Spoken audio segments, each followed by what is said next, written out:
Welcome to Charlie the Traveler. I am Charlie. I'm the founder of the company, and today we're going to be talking about Greece. Greece has a special place in my heart because 1, I am Greek, 2, I speak Greek, and 3, I spent some of my time living in Greece. Today we're going to be talking about how to get around Greece. We're going to talk about an itinerary, meaning where to go, how much time to spend in each of these destinations, and in which order to visit these destinations. We're going to talk about expense. We all have a budget. We don't want to blow it. So how do we visit Greece, cover the highlights, and do it within our means? We're going to talk about the delicious food. We're going to talk about the very passionate people. We're going to talk about some safety tips, and I'm going to leave you off with some funny stories about Greece. So let's start with how to get around. The season to visit Greece is April through September. The boat transportation, water transportation, is quite good during that time, April through September. Once the weather changes, fewer people come in, there's fewer boats that go out from point to point.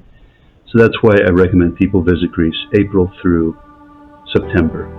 And if you want me to get more specific on when to visit Greece, I think June is a good month because still the weather in April, May can be a little bit iffy, and if the weather's not good, the boats will get canceled. So I would say no earlier than mid-May. June is a very good month. I would avoid August and I would avoid July. They're hot and they're flooded with tourists, and the cost of everything goes up considerably. We'll get more to that in a little bit. September is also a very good month. So I would say mid-May, all of June, September are the best times to visit Greece. And during those times, the water transportation is going to be good. There are going to be frequent boats getting from point A to point B. I remember when I was a kid, we had just ferries, which were very slow. And now to get from point A to B is 3 times faster. After the ferries, they had these little hydrofoils, and they were fast, but they were small, which meant people who were prone to seasickness would get sick. Now they've got these bus-size hydrofoils that are just as fast as the smaller ones without the bumpiness. So they got a good thing going on there with the water transportation. Land transportation is not as impressive. They do have an extensive bus network. Not too many tourists rely on it. There are some inner-city rails, such as from the largest city, Athens, to the second largest city, Thessaloniki. But tourists aren't using too much of that as well. On the mainland, as well as while you're actually on the islands, meaning not getting from island to island, but just while you're on these islands, people have to choose between renting a car and having an escort driver. Now, the company that I founded, we provide all of the private vehicles and escort drivers and 5-star hotels and take you to locals' homes for dinner. But not everybody wants that. Not everybody wants the package where you see and do it all and you don't have to think for yourself. Some people just want to do their own thing, and that's understandable. For those, I recommend renting a car with full insurance. Don't go with a car that has some kind of big deductible. If you can avoid even a $500 deductible and pay more for full coverage, pay more.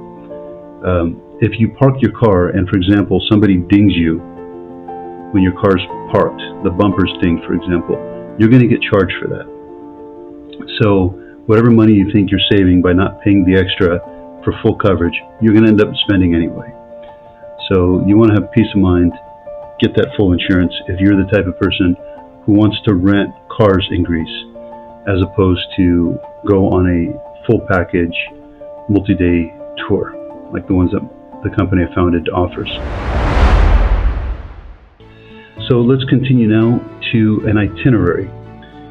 Those who have just a week, you really can only visit Santorini Island, Mykonos Island, in Athens. That's the bare minimum.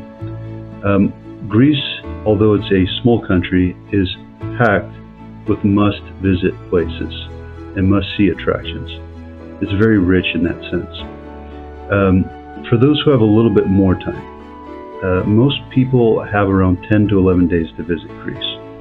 If you want to cover all the must-see places, all the must-do activities, you don't want to leave out anything that's essential, anything that's big, you're going to need about 22, 23 days. Most people don't have that time, and that's why they follow the classical route. That is one of the tours that we offer. The classical route starts on the island of Crete.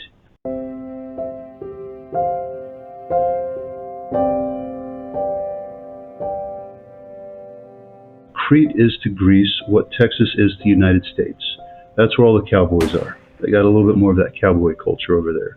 And people will fly into Chania. It is the westernmost town of Crete, and it is also the prettiest. It's kind of got a miniature Venetian style look and feel to it. Chania is also a good base from which to make excursions to this beach called Balos, as well as Elafonisi. When the tides are low, Elafonisi looks gorgeous, looks absolutely gorgeous. After you've explored in and around Chania, people will typically head to the capital of the island, which is called Iraklio.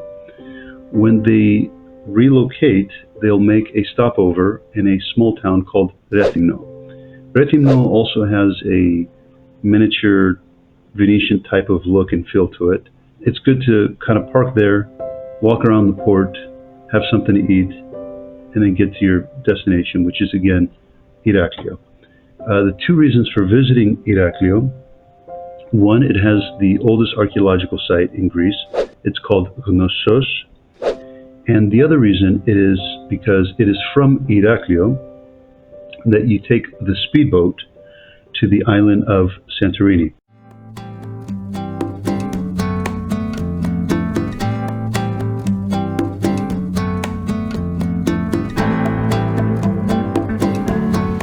Many people have heard of Santorini because it's all over Instagram.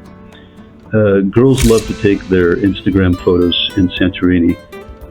They've got a lot of these idyllic settings, and it's pretty much every woman's dream to go over there. It's a very romantic kind of place. And if you're getting married, that's a good place to take your girlfriend and soon-to-be wife. It's also good, though, for friends. You can meet people very easily on Santorini Island. It's not only for honeymooners. I mean, it definitely is one of the prettiest islands, that's for sure. But again, it's not the only one. Santorini was made by volcanic activity. So you have a red sand beach, you have a black sand beach, you have the caldera, and that's where all those beautiful whitewashed buildings are hanging against. You can even walk from kind of one side of it to the other. The two main towns are called Thira, Thira, and Ia, Oia. And you'll see these beautiful buildings all along the way on both. The best sunset can be seen from Ia. They also have some nice wineries on that side. So a lot of times people will go and taste some of these wines, watch the sunset, and call it a day. The nightlife in Santorini is also really good. And this is an easy way to meet people. Not everybody going there is going with their girlfriend or boyfriend. So if you want to meet people going through those maze-like streets in the evening, you're going to find bars and restaurants all over the place, and you're not going to get bored. That is not a place that anybody has ever said, I'm bored here. It's a beautiful one. So, and then from Santorini, you're going to see these little islets right off the side of it, and those are also volcanic. You can kind of go there to see inside what it looks like exactly. It's kind of just an excursion from Santorini. Once you're done with Santorini, the next spot to visit is Milos.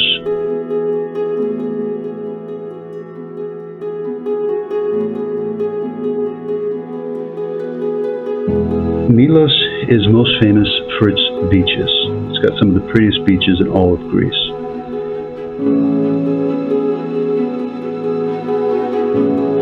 But it's also got an old town, a small one, but a beautiful one. Years ago, those buildings were falling apart, and thanks to Airbnb, what happened was the younger generation approached the older generation.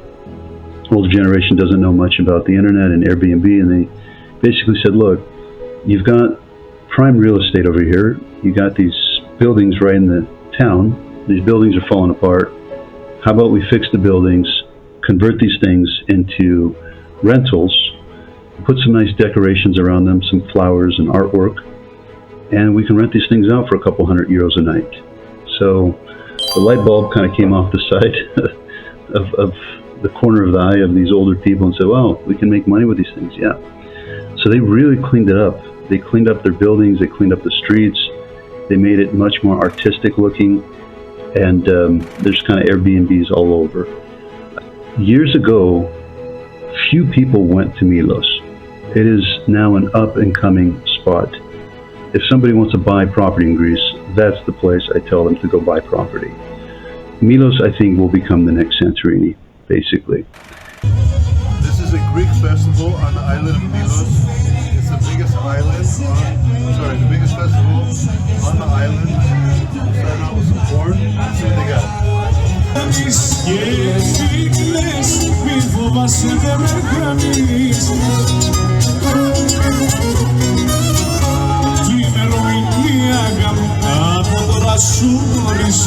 Milos also has a very beautiful sunset.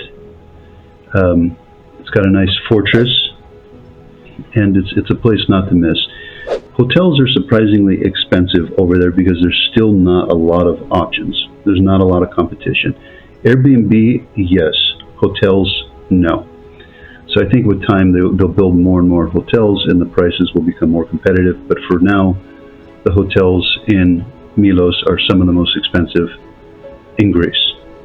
So from Milos, now you can reach Milos Island from Santorini either by speedboat, or you could do a flight through Athens to get to Milos.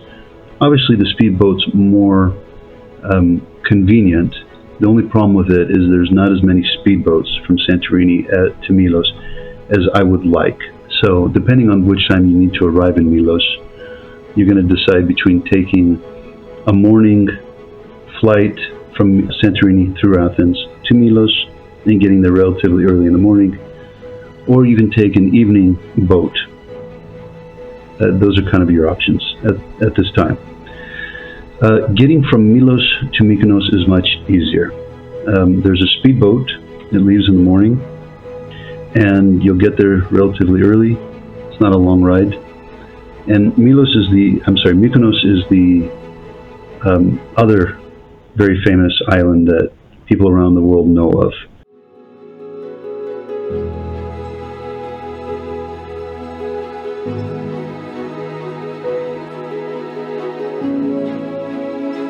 It's got that white buildings with like the blue rooftops, those maze-like streets. It's also got some great beaches, and it's a party place for sure. It's got these beach bars in the daytime and in the nighttime, and pretty much everything in between. I like it there. I mean, you don't have to go when the parties are going out of control. You can go again in May or in September, where it's still active but not crazy, and you'll enjoy the beauty of it. I mean, that's what I've done. I've done Mykonos in July and August. I've done Mykonos in September. Going just when the crazy party goers have left, you'll enjoy the charm of it just fine. It is really a beautiful kind of place. The architecture's good, the beaches are good, the evenings are a lot of fun, even just in the old town. There's restaurants all over the place, right up against the water, and they have this area called Little Venice. It's where all the restaurants are, right up against the water. If you would like to have dinner there, it's obviously going to cost more, and I do recommend that you make a reservation beforehand. It's not as easy as back in the day when you just showed up and sat down. I think those days are gone. And yes, I do miss them. From Mykonos, now it's going to kind of depend how much time you have. If you only have those 9 days, then it's time to take the boat to Athens, the capital of the country. If you have more time and you want to explore more of Greece, then you're best off not taking the boat from Mykonos to Athens, but instead taking a flight from Mykonos through Athens to reach Zakynthos Island. Zakynthos Island is on the western side of Greece, the Ionian side. The Ionian side of Greece, by far, has the best beaches. The water looks like you know the blue Gatorade, like the glacier light blue Gatorade. The water looks like that, and it's that whole coastline from Zakynthos up.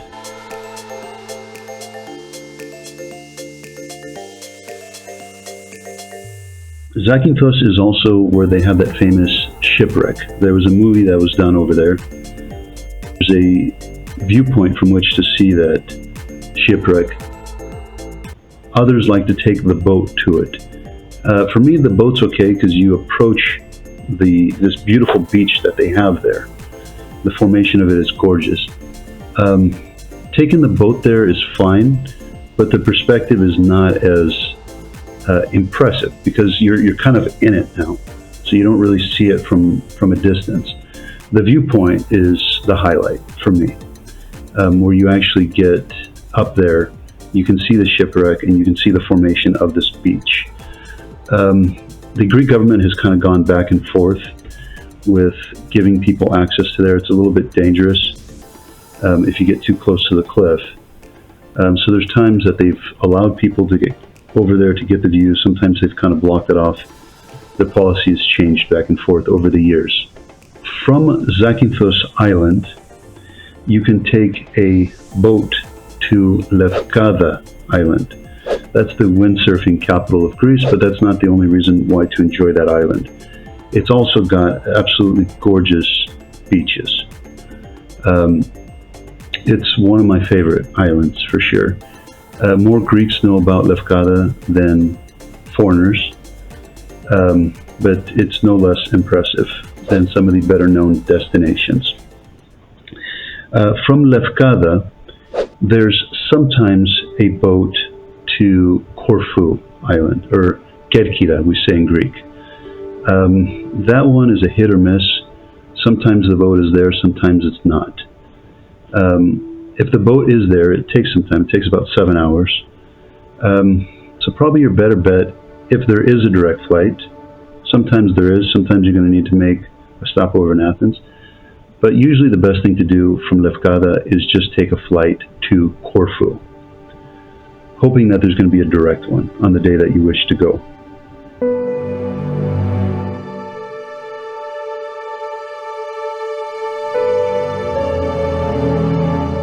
Corfu is one of the prettiest islands in the country. It's pretty both because of its beaches and because of Corfu town itself. In my mind, Corfu town is the prettiest town in all of Greece. It's also got a Venetian type of look to it, although it was built with the Brits after the Venetians had left. So I think the Brits were kind of paying homage to the Venetians who were there earlier when the Brits and the Greeks built the town together. The islands will impress you for sure. There's also some nice fortresses on the island. And on that whole side of Greece, you're more likely to meet people with green eyes. Not everyone, of course, but the green-eyed Greeks are from that part of Greece, from Zakynthos all the way up to Corfu. For those who have more time, if you don't have the time, just again, you go from Corfu to Athens and then you fly out. But for those who can just keep on going, the best thing to do is take a 45-minute ferry ride from Corfu town to the mainland. In the mainland, you reach specifically a port town called Igoumenitsa. Don't try pronouncing it, it's not an easy one. There's nothing really to see or do in Igoumenitsa, but it is from there you take a drive to Meteora and Kalabaka. Kalabaka is the name of the town. Meteora is basically the name for the 6 monasteries that are sitting on these mountains.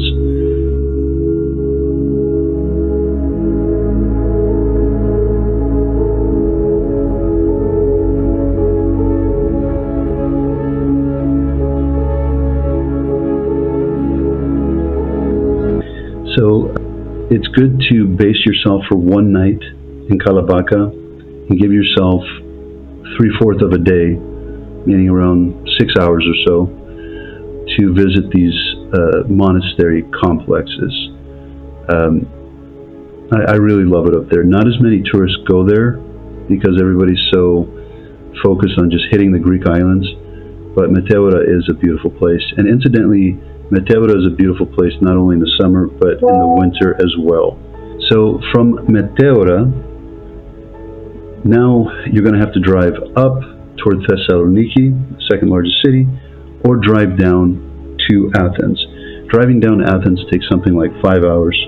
Getting to Thessaloniki is a little bit less. Not a lot less, but a little bit less. So the idea from Thessaloniki is the city itself. I'm not going to say it's a particularly attractive city, unlike, let's say, Corfu and Mykonos and Santorini and Chania and Crete.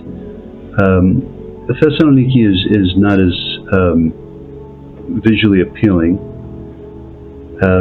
I still love the city, though, because this is a very, very Greek place. The culture is very rich over there. The nightlife is very good, but it's like Greek nightlife. This is not something to impress the tourists. And if you want that type of like rich experience, it is that sort of place. The food is delicious up there. They have this thing called bougatsa. It's this phyllo dough pastry. It's best made in the morning, fresh and warm. So it's with cheese. It's like sweet cheese. And just talking about it, I'm kind of getting hungry. So it is a good one. It's a delicacy for sure. Now, what happens in Thessaloniki after you've kind of met the people and the culture over there and the food, you can either A, take the speed train to Athens if you don't have the time. If you do have the time, I would strongly recommend going to the islands of Rhodos. Rhodos town is also pretty. It's got a little bit of like a Turkish look to it with a twist. It is a charming place to be walking around. The beaches are also very gorgeous. And in all honesty, I don't know which one is my favorite island in Greece between Rhodos and Corfu, but those are probably my 2 favorite. So Rhodos is one of the larger islands in Greece. It is near Turkey. It's near like Marmaris in Turkey and Fethiye, these kind of places. And I'm going to be making a separate video for Turkey, of course.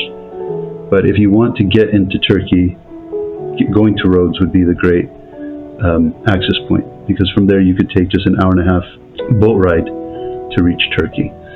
But if you don't want to do that, you can just visit Rhodos and the beauty that it has to offer, and then you could fly to Athens. It's a short flight, and once you get to Athens, you can explore it. The Acropolis, obviously, everybody knows about the Acropolis.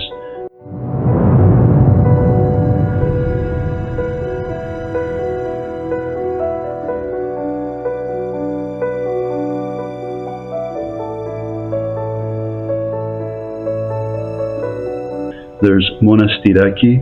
It's this kind of a shopping area along with Plaka, and that's kind of it. Athens I enjoy because I have family in the capital. I don't recommend tourists to spend so much time in Athens as I do recommend they spend elsewhere. It's a city. I mean, it's basically what it is. It has a few big attractions, but I would not prioritize Athens over some of these other places because you're going to have to fly out of Athens, and you're probably going to have to fly into Athens. Just toward the very end, spend a half a day seeing a few of these highlights. On our tour, we also take our customers to locals' home, and they'll kind of teach them how to make some traditional dishes, and we kind of end the trip off that way. I would not do Athens at the beginning of your trip. So what people typically do is buy round-trip airfare into Athens and out of Athens. Once they arrive in Athens, they get their luggage, and they'll then check in to the next flight to Chania, Crete, which is where I initially had talked about. So you basically just arrive in Athens, grab your luggage, go to the next airlines, check in your luggage, fly to Chania, start the tour. Do Athens at the very end. That is the right way to do it in my mind.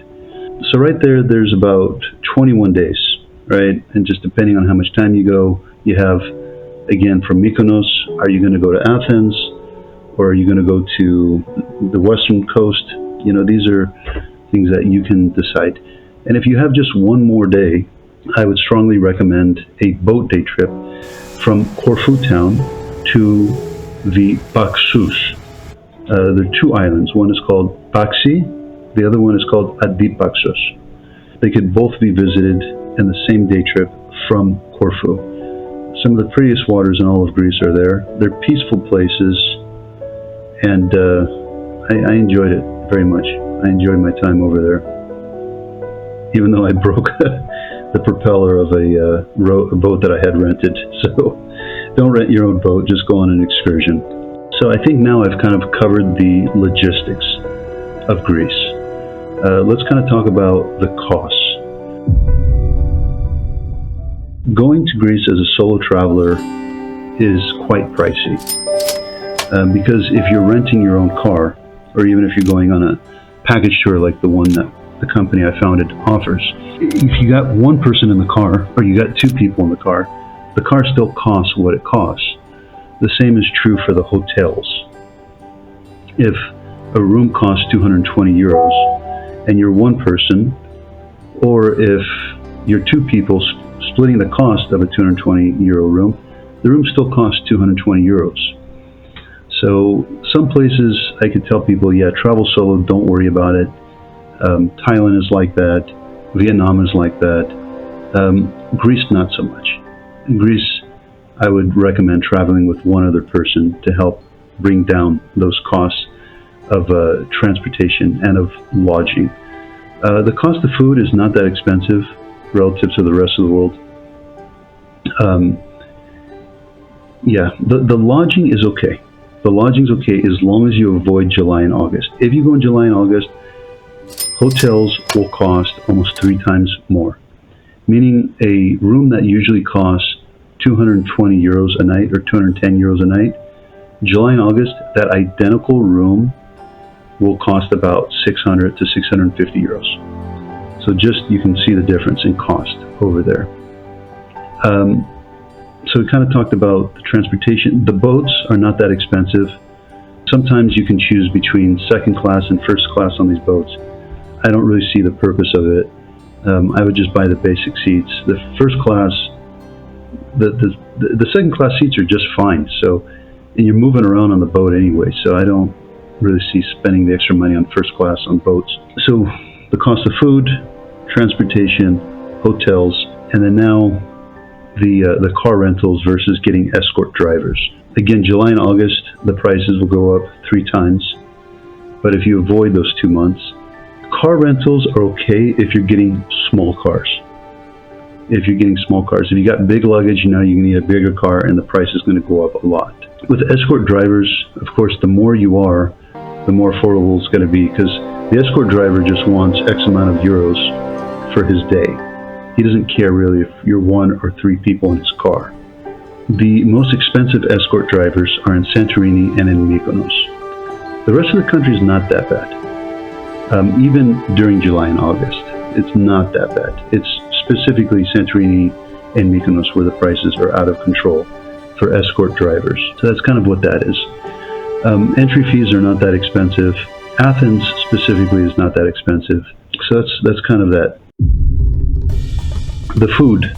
I grew up on Greek food. I love it, obviously. I have a bias towards it. The spinach pie, the Greek salads, these are some of the more common things people know. But there's moussaka, there's pasticcio, the lamb chops.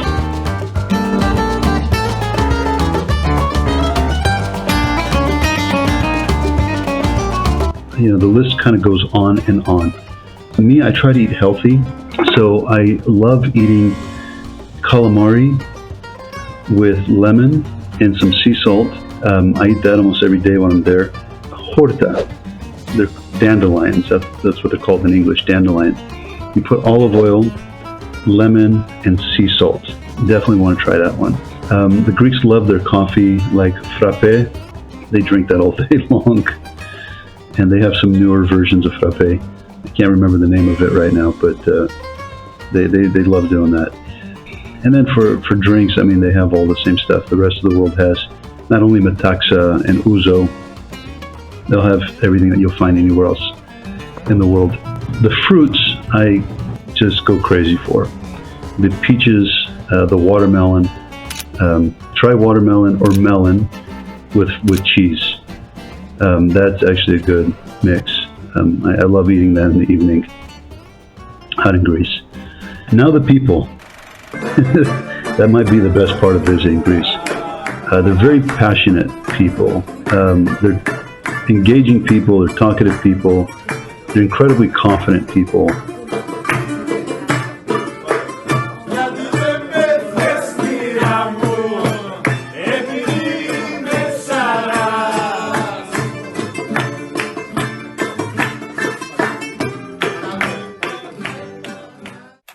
They're not too different from Southern Italians.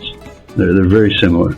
If you approach them and you just want to engage in conversation, they'll usually do it. They'll usually do it as long as they're not, super busy with tourists coming in and out of their shops or whatever. They love telling stories. Whether the stories are true or not, it doesn't really matter, but they're great at telling them. You're not going to get bored with them. These are people that will keep you entertained. And I know that not only from visiting Greece. I have a Greek father who always has something to talk about. So, yeah, they're very good-hearted, loving people who genuinely care about your well-being. They want to make sure that you're okay, that you're having a good time out in Greece. So the Greek people, they're passionate, they're funny, they're very talkative, and you'll never get bored with them. Sometimes they can talk a little bit too much, to be honest. If you ask them what time it is, they're going to tell you how to make a watch, that sort of thing. If they know that you want to learn a few Greek words, they'll really get excited with that. They love talking about the Greek language and about Greek history. They like that. And I have to say that Greece has changed quite a bit over the years. I had not been there in a little bit of time, and when I went back, I was shocked. I said, "Oh my God, Greeks are waiting in a line." I mean, I said, "What's this?" When I was a kid, Greeks never waited in line. One kind of went on this side, the other one on that side. Somebody has connections with a guy who's working at the cash register, so he'll kind of cut through and go first. People are honking the horns, yelling a little bit. Everybody's calmed down in Greece.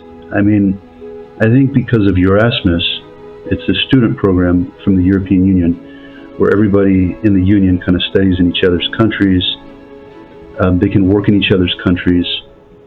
They're all watching the same stuff on YouTube. So I think just this integration within Europe has kind of changed the landscape in Greece for the better, really for the better. Just they kept the good stuff, they kept the traditions and the music, which I absolutely love, and the dances and the food. But yeah, they've definitely calmed down with driving and not parking in the middle of the street. Although you'll still find it a little bit here and there. It's not gone in its entirety. But yeah, I mean, things like smoking inside the restaurant, they stopped doing that. So I'm very happy to see the improvements that have been made in Greece. It's a good place to visit. It's a good place to live, to be honest, as long as you bring the money with you. And it's a good place to retire.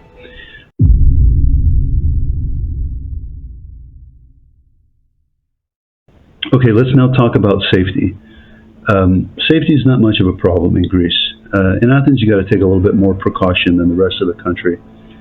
But in terms of robberies and pickpocketing and rape and all of this, it's not the norm. It's definitely not. Like anywhere in the world, you got to take normal precaution, but nothing out of the ordinary. The one thing I would say to take precaution with is your means of transportation. It's fun to go rent a motorcycle out on the islands. It's fun to go rent a quad out on the islands. And this is something especially the younger people do. It feels good. You feel free. I wouldn't recommend it.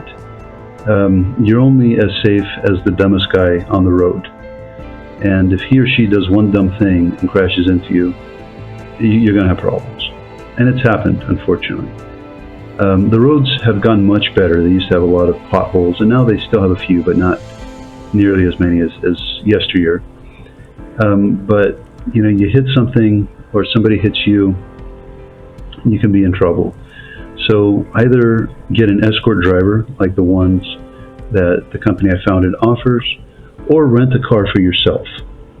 Stay safe, put down the windows, you'll still feel that fresh air. Another safety precaution I would recommend for Greece is make sure that your navigation, if you do rent a car, that your phone, and when you're using navigation, it's hanging from the rear view mirror. Don't be holding your phone when you're driving to figure out point A to point B. Have your phone hanging from this rear view mirror, and don't type in point to point as you're going. I would put it all beforehand, because if you're at point A, you go to point B, and later you want to go to point C. If you're at point B and there's not good internet over there, you're not going to be able to now put point C. So before you leave for the day, put it all down on your phone, so it's already memorized everything onto your phone, and then basically go about your day from there. And if the internet's not good, it's not going to affect you none, because you've already inputted everything into your phone. That's what I have to say about the safety in Greece. Don't stress out too much about it. So I'm going to share with you a couple quick stories of Greece. My love for traveling actually started with Greece when I was 18.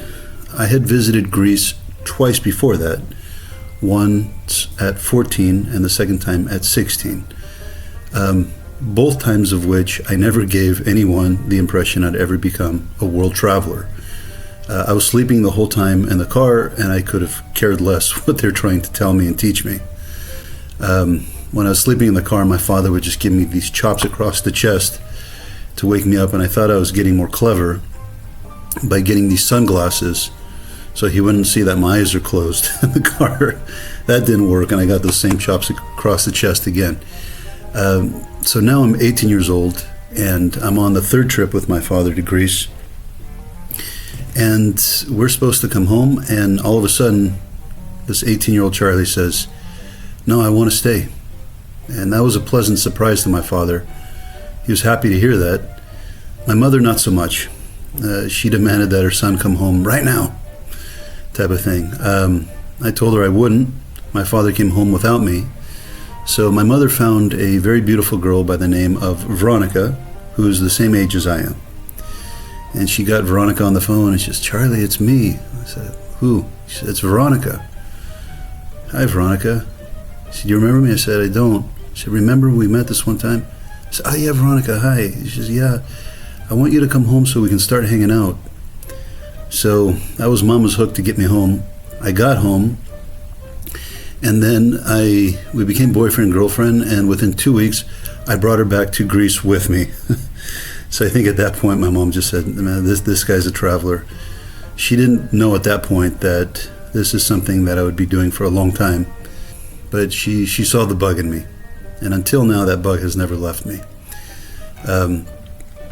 The other story of Greece that I wanted to share was again with my father.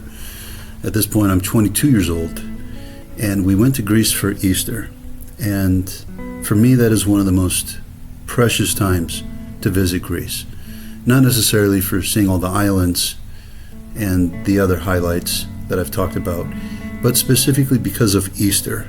Easter in Greece is a very special event, more than Christmas or anything else. And my father and I were driving to Meteora, and we had seen it, and we were driving back now. That was my first time to Meteora, and I got a little bit lost. My dad now fell asleep in the car. I got lost, and I'm low on gas. So Dad wakes up, he says, "What's going on?" I said, "Well, to be honest with you, I don't know what I'm doing." He says, "Okay, let's pull over here. Let's see if there's a gas station here." So we pulled over in this village called Arachova. It's incidentally very popular in the wintertime for skiing, Arachova. It was a ghost town. There's nobody, there's nothing. And we're saying, okay, well, we need gas, we're hungry, and it's a little bit late, so I don't know, maybe we should sleep somewhere, but there was nobody anywhere. So we had parked the car, we don't hear anything, and all of a sudden, there's this music just going off, this traditional music. And it's a certain type of music. In Greece, it's called tsamiko. It's one of the musics that you find more so in the mountains. And all of a sudden, we kind of hear it, and we follow our ears. And all of a sudden, we get to the main square of this village. There's hundreds and hundreds of people there. My God, food and clarinets and dancing and everything. My God, I went crazy. My father went crazy. We loved it.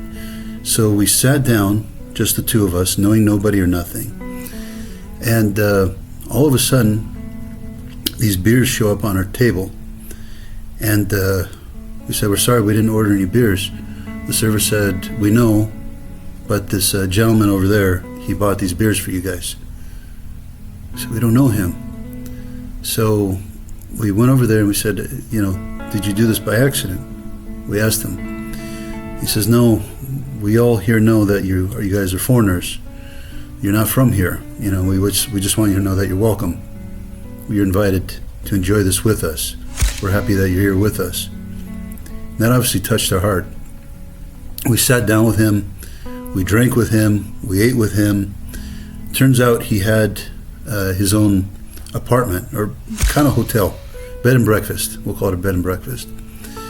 And we had fun with him that night. We danced. They have all kinds of traditions that I didn't even know about. My dad didn't even know about. And I got my dad to get up there and actually sing. He loved singing. And he sang, I danced. And at the end of the night, this guy, he invited us to his Airbnb. We stayed there. He didn't even charge us. He would not even charge us at all. He refused to take the money from my father. So that's the hospitality of Greek people. So I've had wonderful experiences. I only shared a couple of them with you. I have hundreds of more. It would need its own episode. But the way I had a good time in Greece, I think you would as well if you give it a chance. As far as funny stories, actually, it's not a story, it's an imitation of an old Greek villager I once met. And I imitate him very well.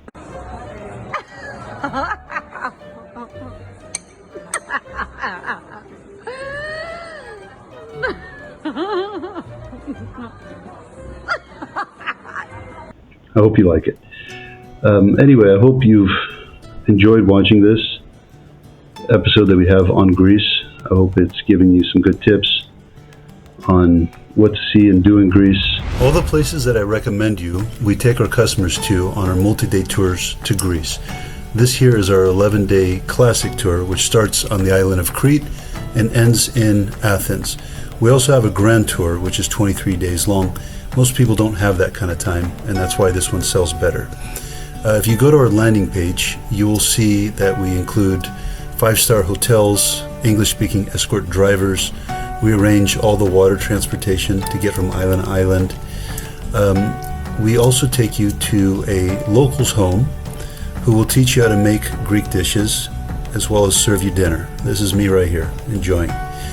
If you go to our landing page, you'll see we have a itinerary section. It will tell you day by day, step by step, exactly where we take you to. Our goal is to make your fantasy trip come true, and this is why we have hundreds and hundreds of 5-star reviews online. From the time you begin until the time you end, you can shut off your brain and allow us to put everything on a silver platter for you. On our page, we will answer most, if not all, of the questions you have. Please visit it when you have some time. And I got my daughter right next to me. Her name's Jojo. Say hi, Jojo. Hi. One day I want to take the love of my life with me to Greece. That is one of my dreams. And until next time, thank you. In Greek we say yasu. It means good health and goodbye. Bye-bye.